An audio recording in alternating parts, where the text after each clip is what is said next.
Alright, gonna do a quick video here on this low dollar small block Chevy I put together. I actually put this engine together about 3 years ago now.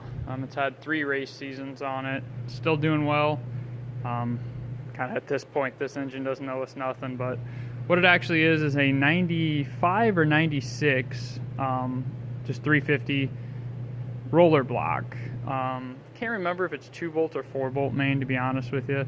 It was actually an engine that I got given to me that sat around in the shop for a while. The guy pulled it out of a truck and it was smoking. So I pulled it apart after we got this car, trying to figure out what engine we were going to put in this. And the cylinder walls were in real good shape.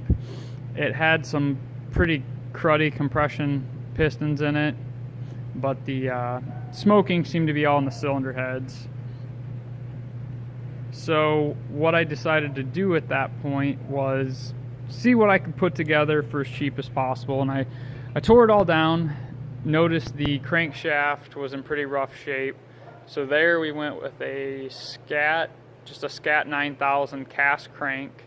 And then rods and pistons, I actually used the original rods and pistons out of that car. So it's just the 95 LT1 rods and pistons with ARP bolts. Reused the original rings out of that engine that was in that car, honed the cylinders, put new bearings in it, and then let me think what else. That's about it for the bottom end. So it's LT1 rods, LT1 pistons, all new bearings, Scat 9000 crankshaft is cast, and then factory roller blocks. So reused the roller lifters that we had from the engine, put a LT1 grind camshaft in it. So it was roughly, it was like a 230, 236, or 233, 239, so somewhere right in there.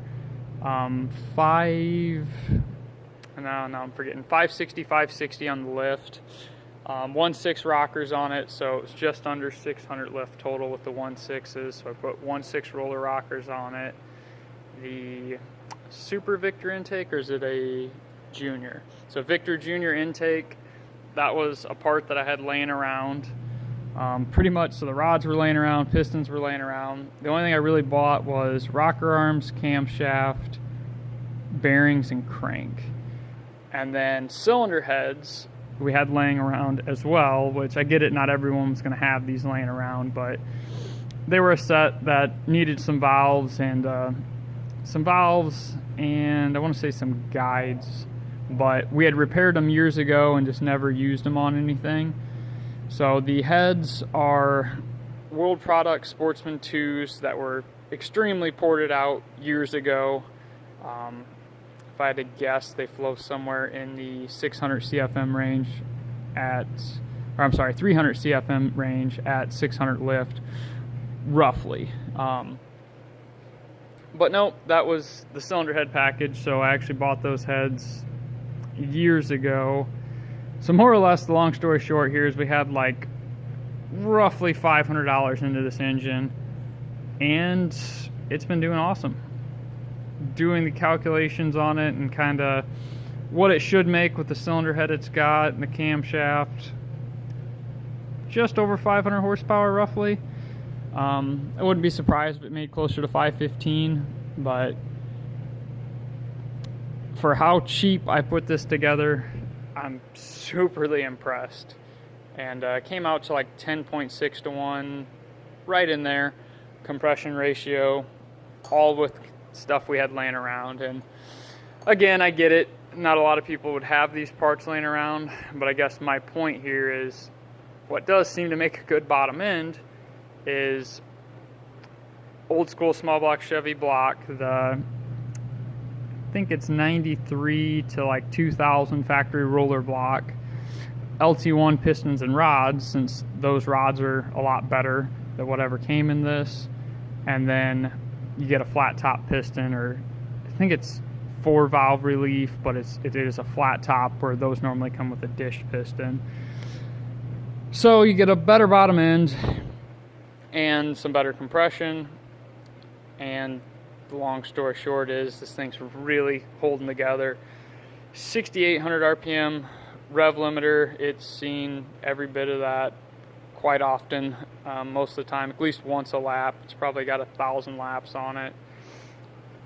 But this thing has done awesome, and kind of was curious on what the results would be, and it's been really impressive. So low dollar kind of sloppy build there that is done absolutely awesome. I've had some other drivers drive this car and be really impressed with the engine in this, and the cylinder head package is where the power's made between the heads, the carb, and the intake. But just your intake path, having a cylinder head that breathes really well, exhaust that breathes really well, intake that breathes really well, camshaft to match all that.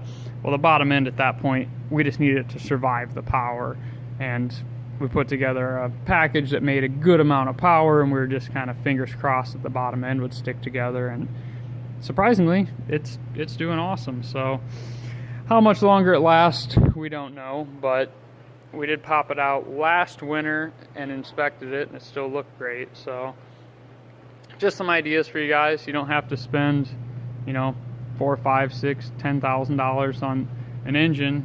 I mean, we put this thing together.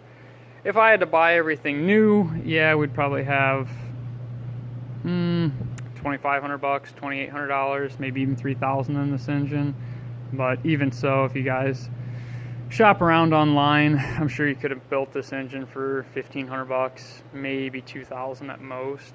So I'm happy with it. But just some food for thought on some ideas of putting together a low dollar kind of most horsepower for your dollar engine, and that's what this thing really is stock stroke, stock cubic inch, stock bore, a cast crank, LT1 rods, LT1 pistons, reuse the rings, and then just a good set of heads, good intake, factory roller block, so didn't have to buy any expensive roller lifters, reused them, just a good camshaft, set of roller rockers. There you go. So nope, hopefully that helps some people out there and get you guys something to think about.